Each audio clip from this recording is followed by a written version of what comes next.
protection of children's rights, focusing on her own country, which is Azerbaijan, a country that in the last years has experienced problems with armed conflicts. And so she has focused especially with regard to the issue of protection of children in the event of armed conflicts. And I would like to ask the candidate to explain the Commission what is in particular the situation of Azerbaijan in general terms, when it comes to protection of children in all situations of life, and how he has faced the situations of armed conflict, and in particular, in this particular context, how children are protected. Thanks a lot for your question, Professor. So first of all, I would like to give a short description of the children's rights issue in my country and the violations of children's rights in my country. So there are two main bodies which are Constitution of the Republic of Azerbaijan and the Law of the Republic of Azerbaijan on the Rights of the Child, which are aimed to protect all the children's rights. And the first constitution were adopted in 1995, and it includes articles that specifically address children's rights, their freedoms, and the law of the Republic of the Law of the Republic of Azerbaijan on the Right of the Child was adopted in 1998, and it was adopted in accordance with the Constitution of the Republic of Azerbaijan, Declaration of the Rights of the Children, the United Nations Convention on the Rights of the Children, and other international conventions related to children's rights. And considering this, I will say that in Azerbaijan, the Constitution and another the law of the children's rights, they provide all the basic rules that children need. And there are three main bodies that is Committee on the Problems of Family, Women and Children, the Ombudsman of Azerbaijan and the UNICEF Azerbaijan, which are aimed to protect, to implement all the specific programs related to children. And I would say of course, as in any international type of the conventions documents, in Azerbaijan, there is a gap between the documents and reality as well. In practice, it's not the same as in documents. But even though I would say, comparing to 5 years ago, or let's go back 10 years ago, right now in Azerbaijan, children's rights, children can benefit from their rights. Right, the thing I say is 10 years ago, it was utopic to say that children have the right of thought in Azerbaijan, but now the children, they can, they have this right, they can stand for their rights. And the country, the Republic of Azerbaijan, provides every opportunity for the children, to protect their rights. For example, after the conflict between Armenia and Azerbaijan, a lot of children, they have been, they had to leave their lands, and they had they are first migrant children, and they lived in Azerbaijan. The Azerbaijan government provided all the possibilities for them. The Azerbaijan, in collaboration with international organizations, with UNICEF, let's say, Azerbaijan started to create new schools, new preschools for the children.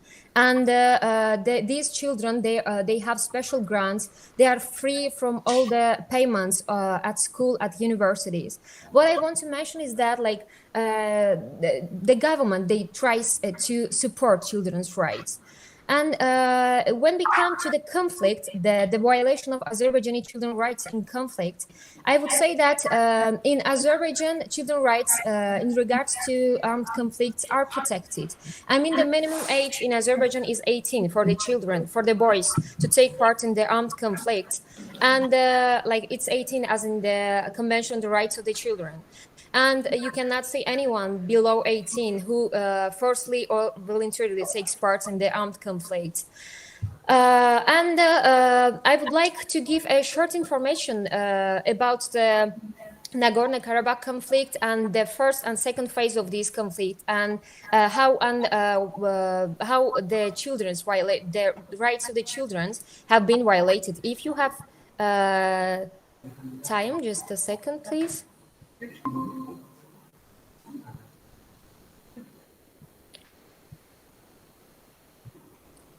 So I will not start from the beginning.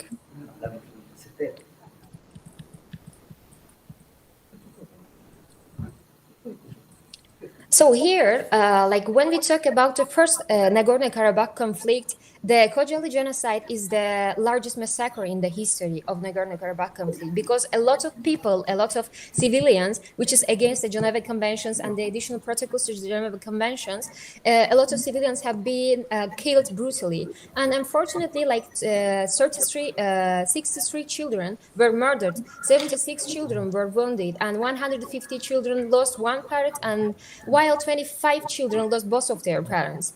And we can see it from the documentaries provided by the journalist Cengiz Mustafayev, who lost his life in this massacre as well, that Armenians, they didn't hesitate to commit the gravest violations of children during this massacre. They brutally killed children. Like you can see it in the book by Armenian author, where he mentions that he, with his friends, they brutally killed and chopped the child, 13-year-old boy. And in his book, he's talking about this with pleasure, and it's really unbelievable. After the first Nagorno-Karabakh war, which left a lot of victims behind and which caused to the violation of a lot of children's rights, recently, last year, we faced with the second Nagorno-Karabakh war. And after this war, Azerbaijan finally restored the justice, let's say, and get back its lands. But unfortunately, Armenians this time as well, they didn't hesitate to violate international humanitarian laws, human rights law, as they attacked civilians again. They attacked non-conflict zones, Mingeçebir, Ganja, Barda, Nakhchivan, Tartar, and they caused to the death of many people. And unfortunately, 11 children were dead, and 63 children were injured.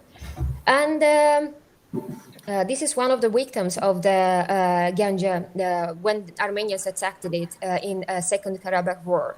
And the Second Karabakh, when we are talking about Second Karabakh War and the violations of children's rights, we should say that every right of the child has been violated during this war, during these conflicts. Thousands of children were brutally killed, many more were maimed. A lot of children left without one or two parents. Many children, like there have been, even now there is like a lot of over 1 million people who had to flee their land because of Armenian occupation. And now only after the victim Azerbaijan got after the Second Karabakh War, they will have the chance to turn back to their homes. But unfortunately, there is no home anymore because Armenians destroyed everything.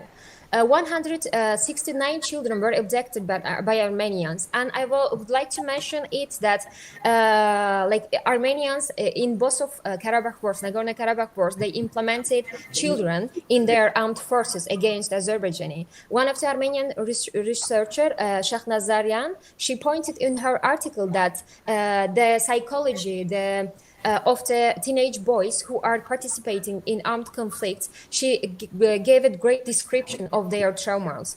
And what I want to say is that, like right now, a declaration has been signed between Azerbaijan, Armenia, and Russia with the help of the external powers, let's say, or the core of the problem, Russia, I mean. So the declaration has been signed, but it's not the end anymore. Like it doesn't mean that there are not going to be another conflict, which I think is going to be like maybe 5 years after, 10 years after. But again, there is going to be another problem because the solution that has been found, it's not the concrete solution that that will end everything. I hope it is the end, but I'm afraid it's not.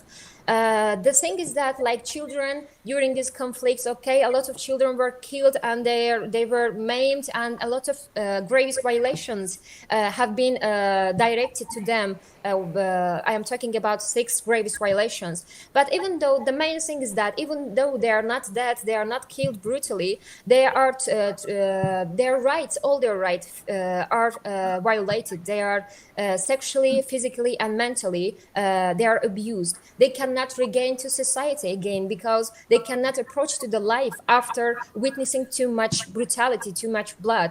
And this is against the human rights law.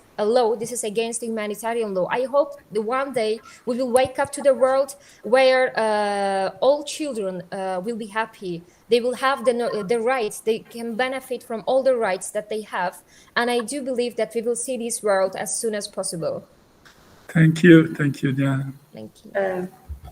Thank you, Diana. I give the floor to the co-supervisor, Professor Francioni. Yes, of course. Thank you. So, Diana, just want to ask you, well, what about the involvement of foreign powers in the war between Azerbaijan and Armenia? And, well, can you tell us a little bit more about that? Yeah, of course. Yeah, I think it's obvious that while talking of involvement of external powers, Russia comes to mind first. And while talking about Russia, I prefer to use the word not external powers, like Russia is the core of this problem in general, because we know that Russia is the case why these two nations are facing these problems within these centuries. It's the things that these two nations, these children are going through are because of Russia's policy in Caucasus, because Russia's desire to dominate this area. And of course, like during these conflicts, Russia always supported. Like they showed that okay, they have balanced approach to both of the states, but of course, all the time they supported Armenia because they wanted to have to manipulate them and to have their support to have in order to have the dominance in this area. And this gave the power to Armenians. Even during the Kocaeli massacre, Armenians couldn't do it alone. They used they were together with the Russian armies. And but surprisingly, only during the Second Karabakh War, Russia revealed that Russia wants to have the peaceful solution. And for the first time in history, they didn't support Armenia, and they not support, but they defended the rights of Azerbaijan. They confirmed the territorial integrity of Azerbaijan, and they demand the Armenian Armenian army to withdraw from the Azerbaijani lands. At the same time, the involvement, while talking of involvement of the external powers, I can say that the role of Turkey, we know that it's very big in Nagorno-Karabakh conflict. In the first, after the Kocaeli massacre, Turkey started to directly point out that Armenia is an occupying state, and they demanded Armenian army to withdraw from the Azerbaijani lands. And in the second Nagorno-Karabakh war, as we know, like Azerbaijan won and Azerbaijan restored the victim. Azerbaijani people got their historical territories with the help of Turkey. Like Turkey provided them with UVAs, with drones that they were able to use the latest technological weapons and to get their lands back. And while talking about Nagorno-Karabakh conflict again, the Minsk group should be mentioned, which all Azerbaijani people think, and at the same time me, I agree that Minsk group during this conflict, they were not being too active. They tried to do something, but the solutions that they tried to find was like to have the ceasefire, which is the temporary solution to the problem, not a concrete. Yeah, that's it. Thank you, Diana. Now we are going to close the microphone and the video for a couple of minutes while we discuss your mark, and then we'll come back to you. Okay. Just give us a few minutes. Okay. Thank you.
Diana? Ecco. Yes? Yes. Ok. Siamo seduti perché sennò si sparisce, ho paura dallo schermo. Miss Diana Mamadova, given the results of your academic career, the Commission has approved your degree examination with the score of 102 out of 110. Therefore, for the powers conferred to us by the Rector, and in the name of the law, we proclaim you Dottore Magistrale in Public and Cultural Diplomacy in the class LM81 of the degrees in international, I think it's international relations. And we, the Commission, congratulate you very warmly for your result. Thank you. You're welcome. Thank you. Okay, have a nice day. Yes, you have a nice day, and thanks a lot for everything. Okay, goodbye. Bye. I can leave, right? Yes, you can. Okay. Yes, thank you. Bye. Bye.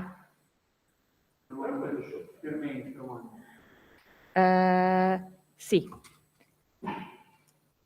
Possiamo fare entrare... Sì. No. Sì. Sì. No, guarda, io sono confusione in testa oggi. Anche perché siamo alla fine, io se non arriva questa settimana di vacanza, vi giuro, prendo la testa e la batto nel muro. 3. Thank you. Thank you. Non avevi visto così. Sì, credo che sì.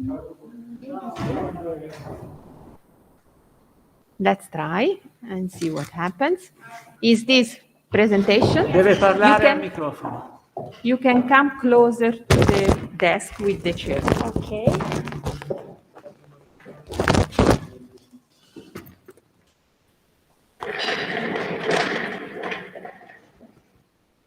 Okay. Okay, so can you, okay, perfect.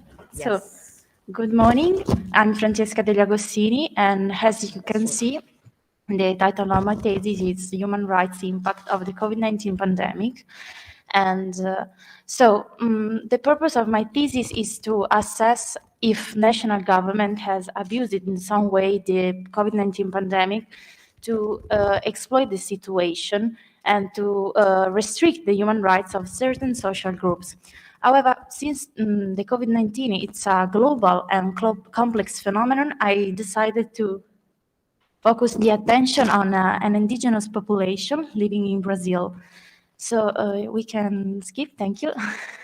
So as you can see, this graph shows the trend of the pandemic in the last year and a half in Brazil. So Brazil is one of the countries that registered the highest rate of people dying from COVID-19. At the beginning of March of last year, the first governors of Brazil declared a situation of public health emergency and started to adopt the relative emergency measure to contain the spread of the virus in the country. So, for instance, they decide to approve lockdowns, they impose travel bans. So all these measures were necessary to contain the virus and protect the right to health. So in situation like this one, so when we are in an extraordinary situation of crisis, the international conventions, such as the International Convention on Civil and Political Rights, or in the case of Brazil, also the American Convention, allow governments to derogate from certain human rights, in this case, the freedom of movement and assembly mainly, to ensure and protect the life of the nation and the citizens. So Brazil was allowed to behave like this. However, like the majority of the country, Brazil did not notify the relative measure to the competent authority and did not even set a limit to the situation of emergency. And obviously this poses a problem because the competent bodies are not able to assess the real impact of the situation of emergency and to monitor if other human rights violations occur. So if we can move, thank you, to the specific case of the Yanomami. So the Yanomami, it's the population I decided to focus. As we can see, they are located in the red area, so between the state of Amazonas and state of Romania. So they are one of the biggest community, indigenous community. And so the state of Amazonas is the first state whose hospital collapsed immediately after the spread of the virus. And this is due to years of privatization and financial cuts to the health system of Brazil. The Yanomami were already in a really weak situation due to the constant invasion of gold miners who were accused by the leaders to be the main drivers of the virus. And they also have a really weak immune system. So their situation was really peril. At the same time, the health authorities did not comply with any quarantine measure before entering their territories. And also they underreported the situation, so they didn't provide clear information on the real cases in Brazil. And the national government promoted this narrative. For instance, last summer, so in 2020, they organized an interministerial visit, and the minister spread fake news about the virus. They also distributed medicine which are not scientifically recognized to be working against the treatment of COVID. Also, there were journalists, and they took photos of indigenous people. And they organized also racist and discriminatory activities involving children and women without their consent. And obviously, an indigenous leader denounced this situation, but the government never complied with their demands. Also, we can move on. For a year and a half, they asked for an adoption of emergency plan craft on their demands and able to properly address the COVID-19. The Chamber of Deputies approved a bill containing a program to fight the COVID, which also became law. However, Bolsonaro put many vetoes on this law. He was against, for instance, the distribution of water or medical supplies.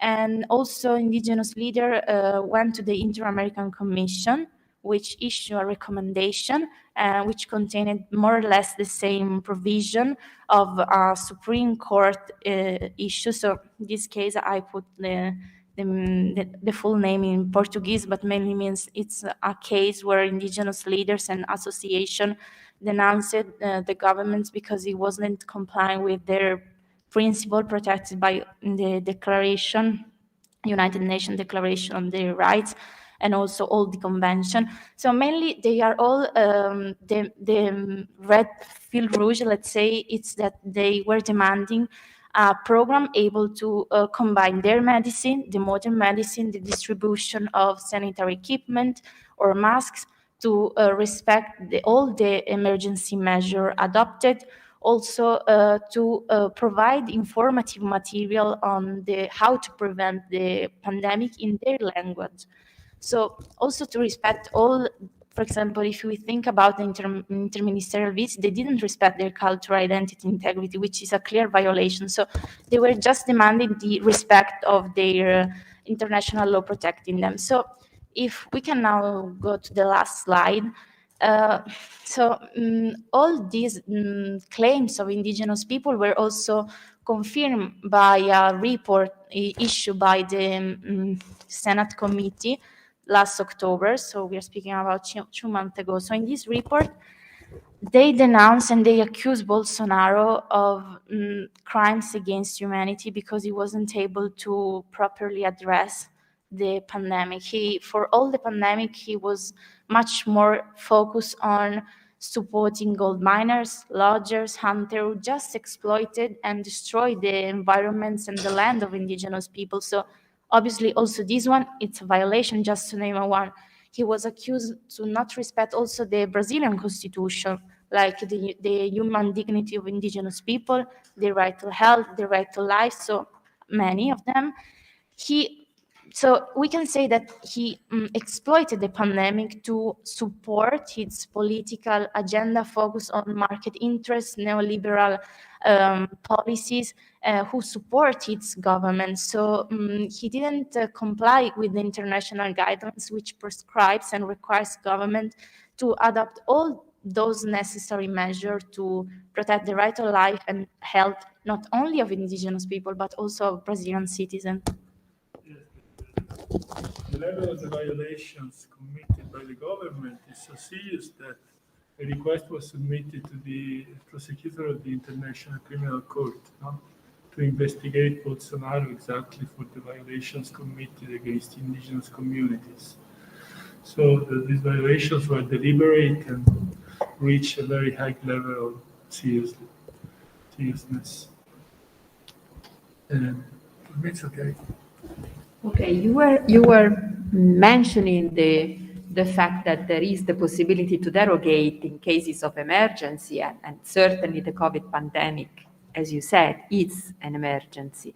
But here, I would say that the question is not whether derogation is possible, but it's rather that there are rights that cannot be derogated, and this is the problem. Mm-hmm. Yes, if we take as main reference Article 4 of the International Convention on Civil and Political Rights, it clearly states that states cannot derogate non-derogable rights, such as people right to not be enslaved, or they shouldn't violate the right to life, or like to in-charge people for retroactive law, or not to be in charge for their inability to fulfill a contractual law. So from my analysis, because I analyzed also other states than Brazil, where there some countries violated some of these derogable rights, but for Brazil, there were my conclusion. Like, it's not written, it's not like a conclusion that I can find, it's from the assessment of their situation. But if we speak about and we consider about the situation of other states than Brazil, for example, Saudi Arabia violated the right to life of certain immigrants because they weren't protected in any case, but during the pandemic, they just were moved from their houses to a detention camp to illegally work during the pandemic and weren't ensured the basic rights. Also, there were violations regarding the freedom of media, and in Brazil, in certain way, violated them because it spread fake news and misinformation. And also, Bolsonaro himself arrested journalists for spreading fake news, according to him. The situation in the case of indigenous peoples, the question by Professor Viviani is even more relevant, because we know, as the American court has found several times, that violation of the culture of indigenous people may result into a breach of the right to humane treatment, which is one of the inderogable rights. Yeah. Not only according to the Covenant and to the American Convention, but to customary international law as well. So the situation of Brazil is particularly serious in this respect. Okay, thank you. Thank you. Can leave for a few minutes. Can I leave this? Absolutely, here? yes. Yeah, actually, can you give it back to me so that I turn it off? Thanks. Okay. If you, yeah. And we call you back in a couple of minutes.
Allora, ci siamo tutti? Benissimo. Allora, signora Francesca degli Agostini, in English.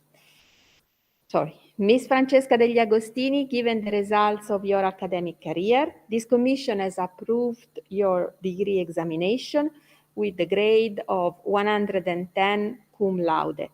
Therefore, by the powers conferred on us by the rector and in the name of the law, we declare you Dottore Magistrale in Public and Cultural Diplomacy in the class LM 81 of the degrees in International Sciences.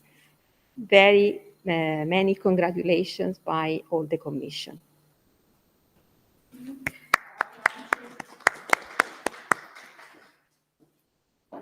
E siamo a posto così.